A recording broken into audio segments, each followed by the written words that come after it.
Yo, what up my beautiful G's, and welcome back to a new video on my YouTube channel.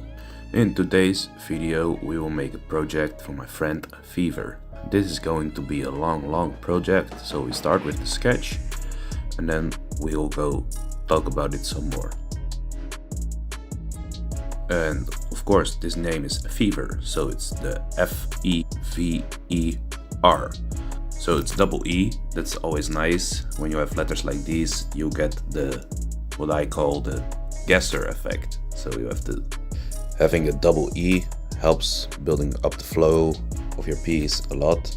But we started on the first letter, and that's of course the F. So what I did for the F was I had a page full of F's, and I take a look at those, and I just made one of the best F's I've ever made, and that was the start of this piece. Making a full page of those F's is really helpful when you will start a new fresh piece with a different name. These F's are a little bit older. I used one of these F's for the funky Black Bookology battle sketch that we did somewhere around last year. It will be on my channel if you search funky. And of course it's really helpful when you will make a new F, when you can take parts really easy from there to there and we'll make up one nice F.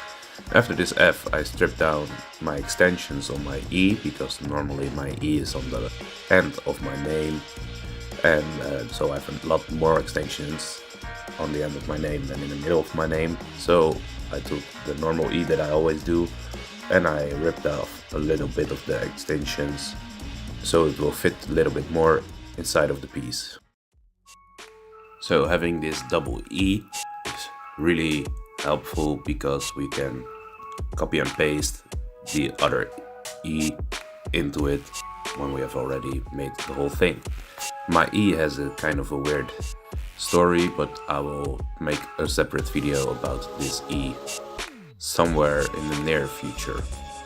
E is definitely one of my favorite letters in my name, so it's always nice to have another piece where the E has a good spot in the name. Definitely let me know what's your favorite letter in your name or in general. The most interesting stuff is your favorite letters that you like to sketch that aren't in your name. That's really a thing, like with the F that I used in this piece and the space that you see. F is really a nice letter. I really like that letter, but I kind of hate the T. So what I did with this whole page of F's, I made a whole page of T's out of them later. Just by looking at the F, it's like similar letter to T, so we can make it a T easy. F to T is easy. You only have to lose the middle part and it's basically already a T. Also, playing around with the capital letters and the not capital letters is really helpful in your pieces. Sometimes you will find new stuff by making your letters go from the capital to the not capital letters. You can find some new bars and stuff like that, and it will really help you with developing your style.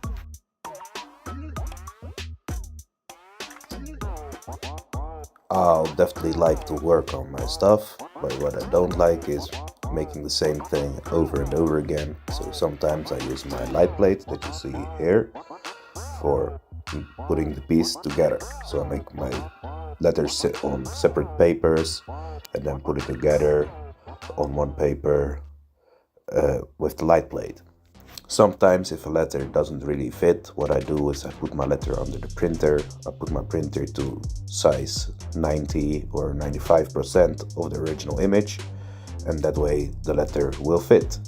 Especially when we want to copy the letter to the other E inside of the Fever name, it's really more easy and efficient to take the same letter and copy it to the other one. Don't use the light plate to copy other people's letters. That's a toy move, don't do that. But the light plate can definitely help you with your own stuff, especially when you don't have a fancy iPad like me. The piece of wood that we will make the piece for Fever on is 120 centimeters by 60 or something like that.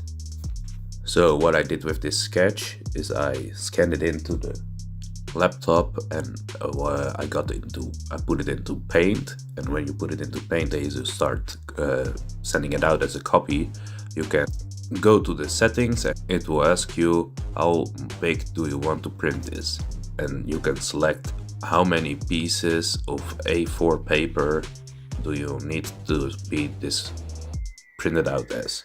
So it's a little bit of thinking and measuring how many pieces you need, and then you put it in and it will print your sketch huge, very big. And it's a really easy way to scale up your pieces. So now the whole piece is in place. It was still a little bit too big, so I threw it on the printer, made it a little bit smaller, because we had to have it on one paper of H4. Because otherwise the piece won't be able to get scanned in by the printer to the laptop to make it as big as we need it. So I'm transferring everything one more time to the finished paper by using a purple pen. The reason I'll use the purple pen is when we are going to transfer the piece to the wood, we will use a blue pen. So I will see every line that I transferred already, because it's different than blue. No wait, that's wrong. The purple is different than blue, so I'll see which lines I haven't transferred yet.